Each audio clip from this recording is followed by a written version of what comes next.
sidebar stories when it comes to this game on Saturday night. The guy who's been my friend for over 25 years and the voice of the Dallas Cowboys for over 30 now, it's my friend Brad Sham. Is 30 now, Brad? 30 plus? 44, but who's counting? 44? You covered Roger? Yes. I started on the broadcast doing color with Vern Lundquist the year before Tony Dorsett was drafted. How about that? 76. So when your first Super Bowl was the Broncos Cowboys Super Bowl. That was the Randy White Randy White and was a co-MVP in that Super Bowl with Harvey Martin. Harvey Martin. That's correct. Wow, fantastic. And I really thought it should have been Randy Hughes, the safety, who was the third safety with Charlie Waters and Cliff Harris, but he had a phenomenal game, had several turnovers, just as I thought that in the Super Bowl in January, I guess it would have been of 94 after the 93 season in Atlanta, the second of their back-to-back. I thought James Washington, the safety from UCLA, was the MVP. Emmett got it, and certainly you can't quibble with Emmett getting it. They were trailing at halftime, and Emmett carried them offensively, but Washington got him the ball back with a couple of takeaways. But yeah, I've been doing it that long. Brad, do you think that Micah Parsons has had the same kind of impact that Randy White had on those Doomsday? Do you think he's that kind of player, or do you think it's still too early of a conversation? You and I both know what Randy meant to Doomsday. Yeah, the reason I think it's too early is that at this point of Randy White's career, he was not yet Randy White. Randy White they drafted him. Landry wanted to play him at linebacker. Tried him at outside linebacker, tried him at middle linebacker. I think it was his third year, and they were all about ready to throw their hands up and say, I don't know what works. And Landry asked Randy if he would be interested in trying defensive tackle. And Randy said, Coach, I'll do anything you want. And, of course, he then became one of the greatest that ever played the game. But at this stage where Parsons is now, of Randy White's career, Randy White wasn't Randy White yet. So it's way too early to answer the question. All right, Brad, the Cowboys are 10-4. Have they had a good year in your opinion? Absolutely. They started the year. I thought they'd be fortunate to be 10-7. They decided not to re-sign Amari Cooper. They tried and did not succeed to re-sign Randy Gregory. They thought maybe they addressed the receiver position, but they weren't really sure, and I'm not sure that they did.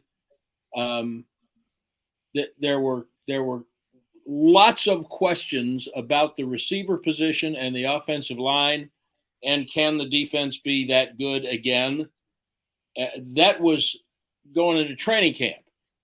When they broke training camp and came home, the last practice before the regular season, Tyron Smith tore his hamstring away from his knee. Now he's out. Then they go out and lay an ostrich egg against Tampa in the first game, and they lose Dak Prescott. What were the expectations then? Nil. And then they continue to play really good defense, and then they win 4 games with Cooper Rush, and things progress, they evolve. So with what they have had to overcome, and now we're in a stretch where they've lost a starter a week for about 3 weeks.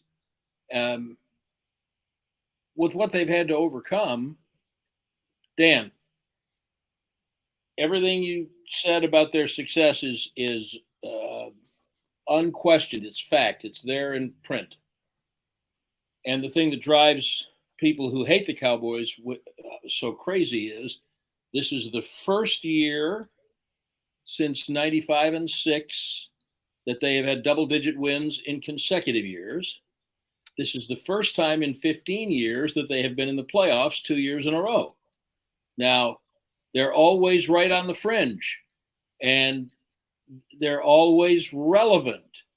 But to be looking at all of that and the things that they went through, and then to have them make the playoffs mathematically with a month to go, with a quarter of the season to go, absolutely they've had a good year. Brad, help me out on this one here. You've covered all these great players all the years for the Cowboys. And I've said this about Dak, and I said it in the first hour. Like the kid. The kid's got a lot of people around the league that respect him. If you're going to put a blueprint together on what a face of a franchise looks like, it's Dak Prescott. He's the guy you want because the way he conducts himself and handles himself. But Brad, and again, the money, the star, everything else, man, that postseason now, he's got to win significant games, doesn't he? In a game like Saturday night, to keep their hope alive on being a number one seed and to go a long way. Dan, time out. They weren't going to be a number one seed. If they had beaten Jacksonville, they weren't going to be the number one seed. The Eagles have a game in the standings, now 2, actually now 3. So you think the Cowboys have conceded that already? No, they haven't conceded it. It's what I believe. They were 2 games behind the Eagles plus a tiebreak, which they could even the tiebreak by winning. You think the Philadelphia Eagles were going to lose 3 more games before the end of the year? Right. No. Neither do I. So they're not – they've been the best team in the league all year long. So Dallas, in their minds, if they should be thinking that they're trying to catch the Eagles and win the division, yes. And we all know that the division winners don't always win the Super Bowl. The head coach repeated this week that he's been the number 1 seed and gotten drummed out in the first round, and he's been the 5th seed and won the Super Bowl. And when you get in the playoffs and you win, nobody cares about whether you won the division anymore. And so they weren't going to catch Philadelphia. They were always going to be a wild card from the time they lost to Green Bay. And that was only their I'm trying to look at that was only their 3rd loss. I mean, the Eagles have just had such a good year that they've given no one else, Minnesota, San Francisco, no one else has had a margin for error to get to the number 1 seed. That's not anybody's fault. That's the Eagles doing well. So put that away. This game is not a playoff game. This game Saturday afternoon, it's not to get into the playoffs. It's not to win the division.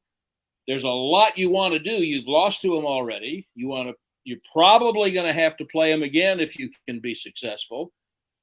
You want to prove that you can play with them and play well. But this game is not a playoff game, nor is it a game to get into the playoffs. These teams are both in the playoffs. And I'll promise you, there are a lot of players who coaches will be cautious on whether they play them, that they would have perhaps a different feeling on both teams, that they would have a little different treatment of it if it was a playoff game. There will be things schematically in offenses and defenses that they don't want to show. They don't want to play their full hand. They're probably going to play them again in 3-4 weeks. So let it be what it is, an entertaining football game between 2 good teams, one having a good year and one having a phenomenal year. But that's all it is. It's not more than that. Do the Cowboys need Odell Beckham Jr.?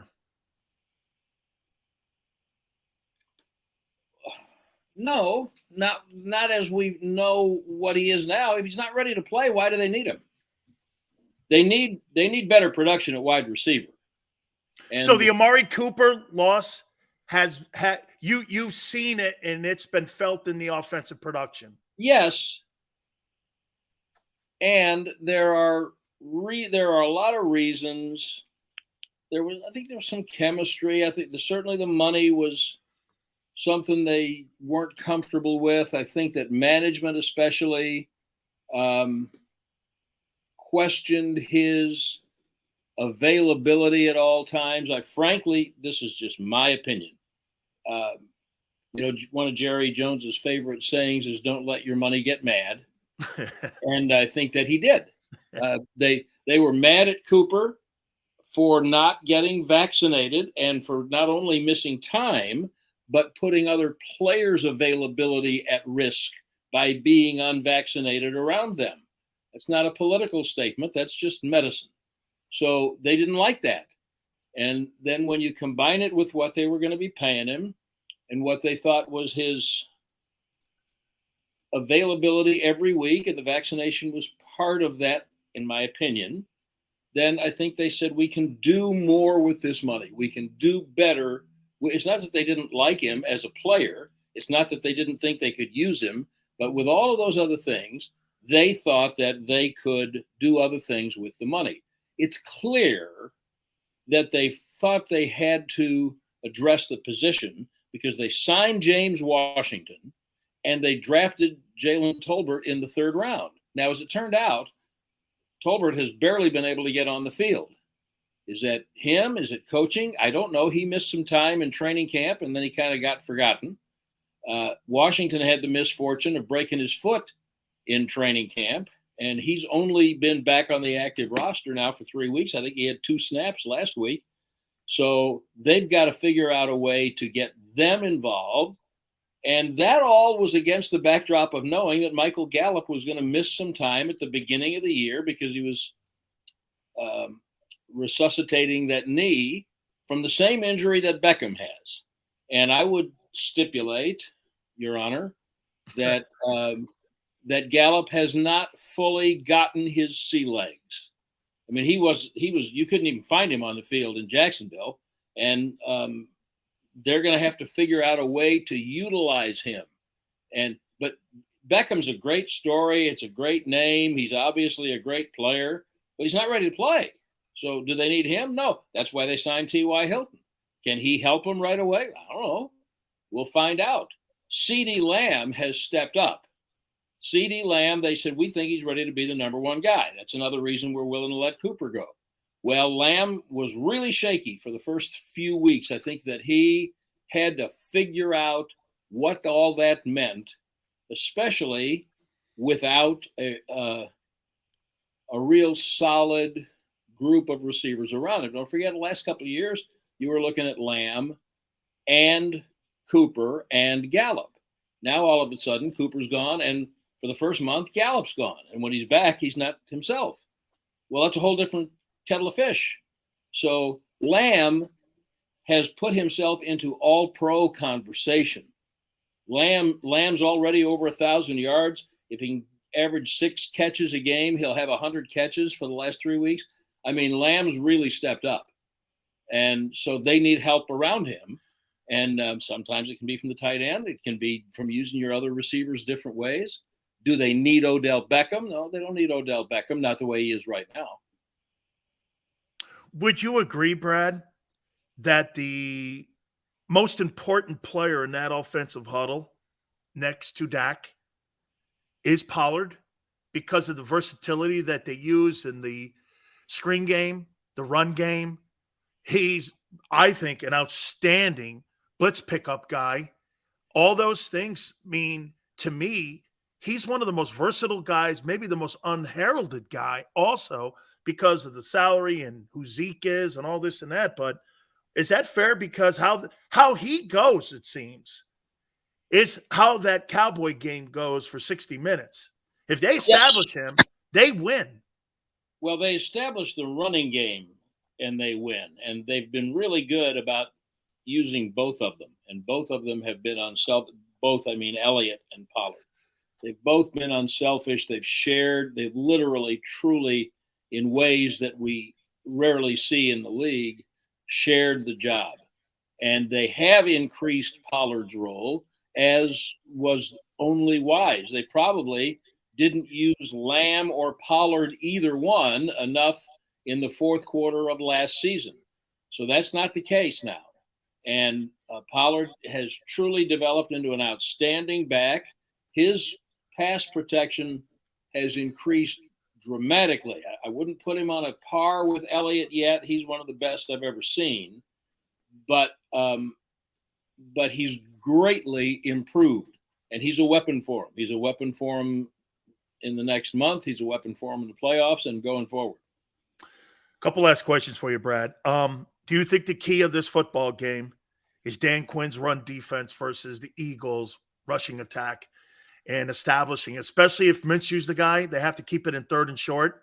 So play action is a factor. You have to win first and second down. I think if you're Philly, if you have your backup quarterback in there, is the key come down to the Cowboys' rush defense versus, again, where everyone's looking at their edge rushers. I think, I want to hear your thoughts. I think it just comes down to big boy football down in the trenches here. If Dallas can stop the run, they'll win the game.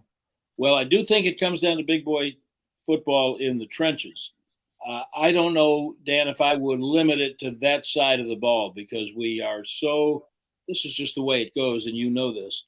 We're so enamored for very good reasons of what the Eagles' offense has done, especially with the year that Hurts has had, especially the threat he's been running the ball, as well as his improvement as a passer, that we forget about their defense. And their defense is tremendous. And so just as important as the battles that you're describing will be the same thing on the other side. The Cowboys are going to not only have to protect Prescott from an outstanding pass rush, very creative and inventive, but they're also going to have to find a way to run the ball. They're going to have to do the same thing. They don't want to stand back there in 3rd and 13 against the Eagles' front all day long. The Eagles probably have the best pair of cornerbacks going right now. And so that might increase the importance of receivers who don't play wide receiver, tight ends, running backs. You're going to have to get a little creative offensively against that Eagles defense. I just think that it's overly limiting and too simplistic to say it comes down to what the Cowboys defense can do against the Eagles offense. I think that line of scrimmage on both sides is going to be where this game is settled, as most of them are.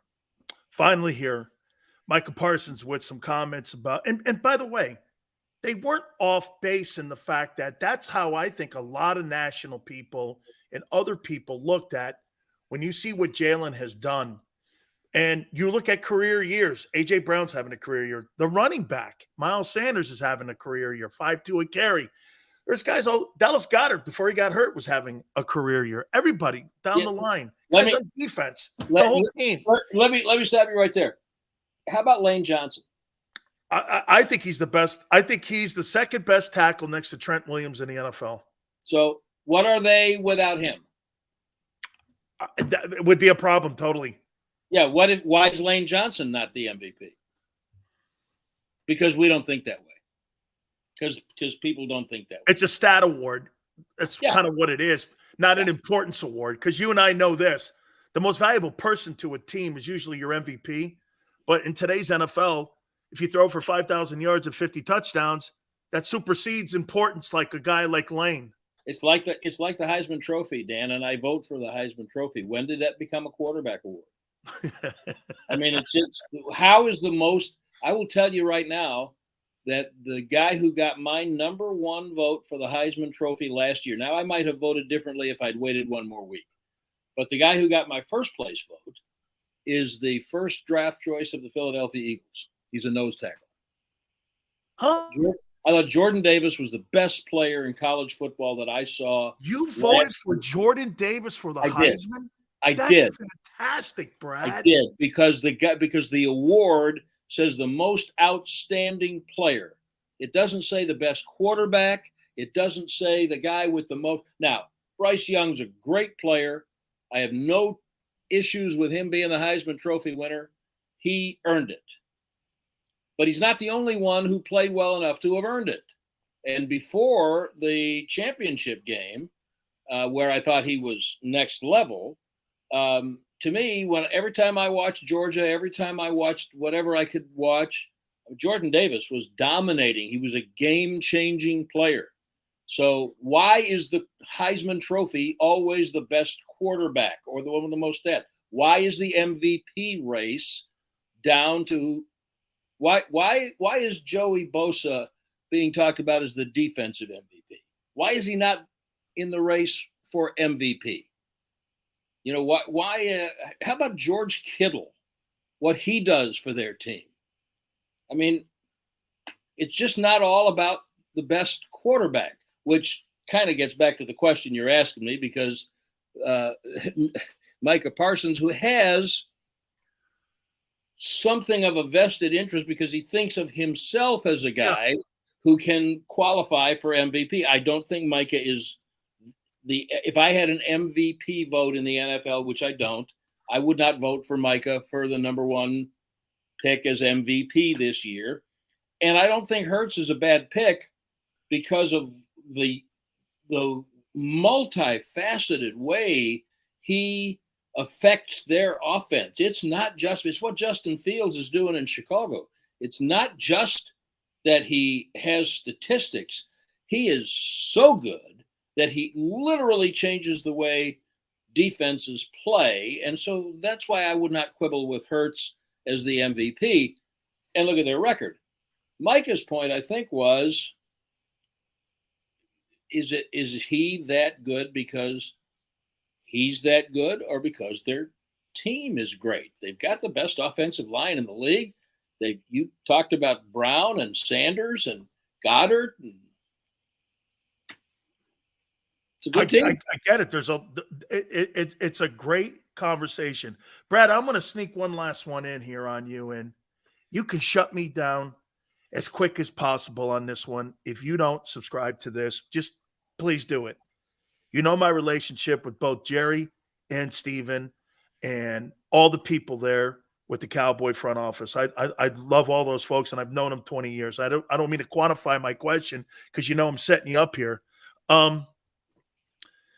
But is this an ego thing for Jerry in a way that, Jerry hasn't won in the last 27 years since Jimmy left? And it's like, to me, the Belichick and Brady thing, who was more important in the whole dynasty thing? I mean, Brady goes to Tampa. I think he wins the divorce there.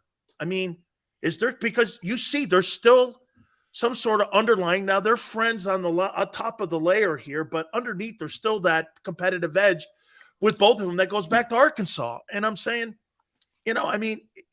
Jerry wants to win a Super Bowl so bad and show, I did it without Jimmy. You think that is something that's there? Is that a thing? Sure. So what? Okay. No. I mean, yeah, of course it is. I just wish both guys could admit that. By the way, Jimmy's ego about it is just as big as Jerry's. And by the way, you mentioned Belichick. You think Belichick enjoys watching Brady win a Super Bowl in Tampa? No.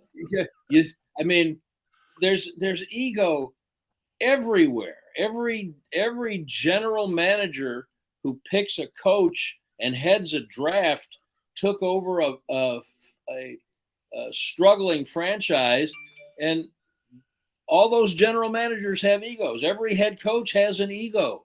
Yeah, it's all ego. That's okay. Yeah, I mean, no, those two guys, you know what? I had Jimmy on yesterday, and that thing, what could have really been something so, but it was special. But it was. They won 2 Super Bowls, and they went to another championship game, and they resurrected a franchise.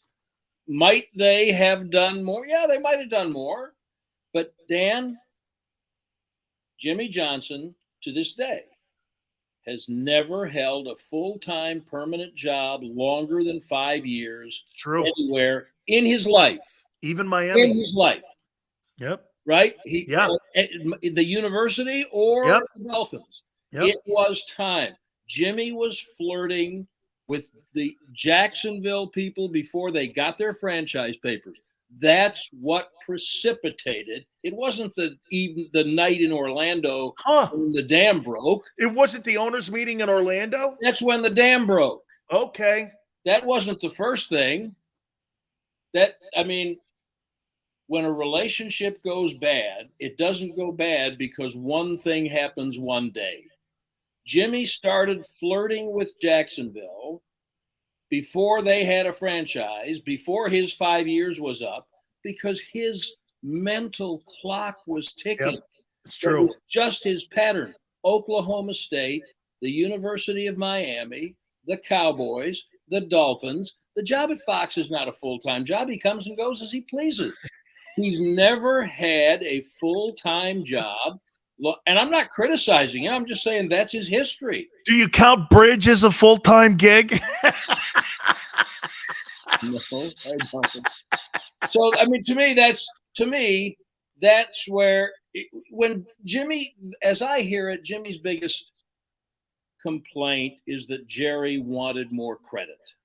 And that's probably true. You know, but he did say to me, Brad, he did say this. He goes, my biggest mistake was not allowing Jerry to play with his toy more and to be more around it and me not be so protective of it. And he said that was probably his biggest mistake. And he's admitted that to me. Yeah, Jimmy has changed. I saw it in him. I'm not super close to him, but I was around him a lot, obviously, for 5 years. After he left here, when he lost his mother, I thought that his whole perspective on life changed. Did. Those of us who have lost parents understand that. Yeah. And so he's not the same guy that he was then, but he was the guy that he was then. And so there's huge ego for both of them involved in it. And for the rest of us, frankly, it's a little boring. It's a little tiresome.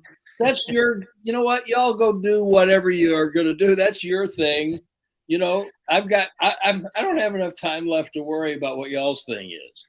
So Brad's worried about Eagles and Cowboys on Saturday. Yeah. I'm trying to figure out who's going to play linebacker, and I'm trying to figure out if the game means anything. I'm trying to get inside the heads of the players. The Eagles hate the Cowboys. It's bragging rights, isn't it, though, Brad? Yeah, it is. It is. Of course it is. Now, when that's done, that's the most fascinating part of it. It's the psychological aspect. Yeah. If the Eagles, I believe it was 2009. You can check me. The Cowboys beat the Eagles 3 times. They had to beat them at the end of the year to get in the play or to win the division, knowing that it meant that they'd play the Eagles the next week, and they beat them again.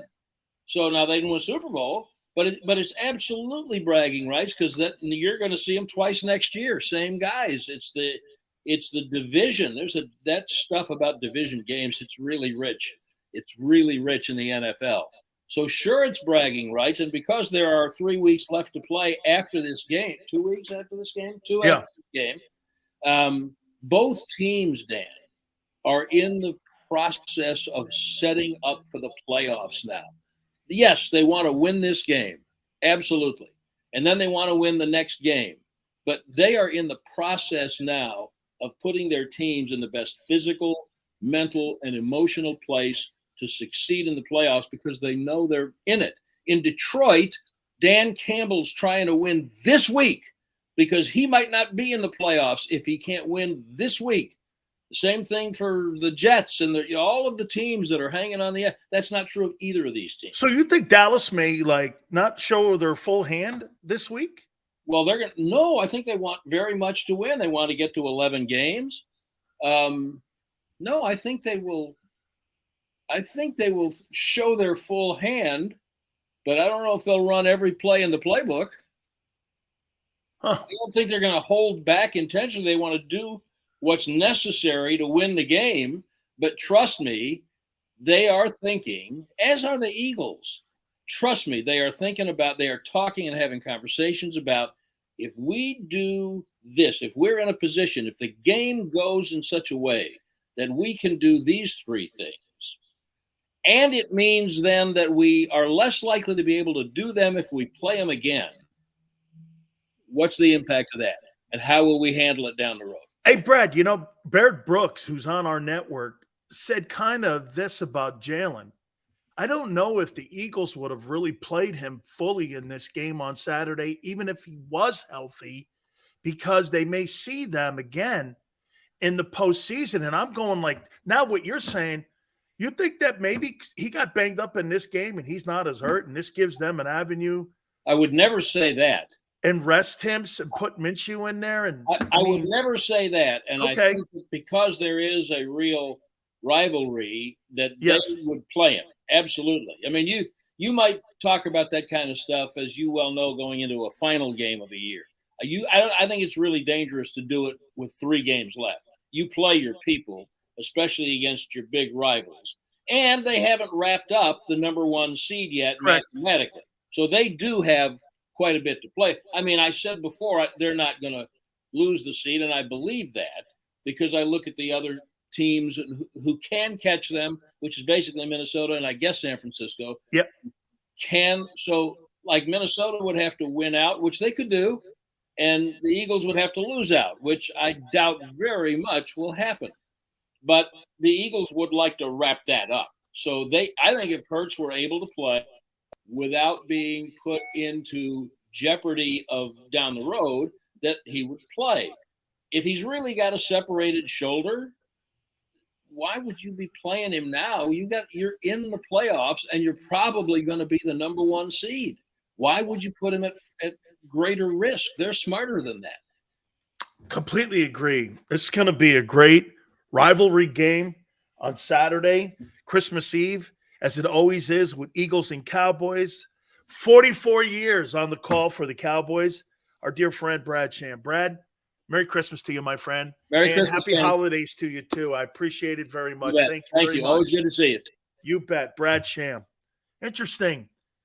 He's got kind of the same kind of take. Joaquin, 49ers defenses have faced 9 teams ranked 16th in scoring offense. No wonder their defense is number 1 overall. Yeah, they're a better defense, in my opinion, but not by a lot than the Eagles. Okay, I got to take a timeout. A lot of stuff to unpack there. Even Brad said both teams might not show their hands on Christmas Eve. Would you rest the Eagle players in this game on Christmas Eve? Plus, we have Week 16 of the National Football League. I want to hit on that. Very interesting stuff with our friend Brad Sham. Hit the like button. Hour 3. Keep it here on the National Football Show.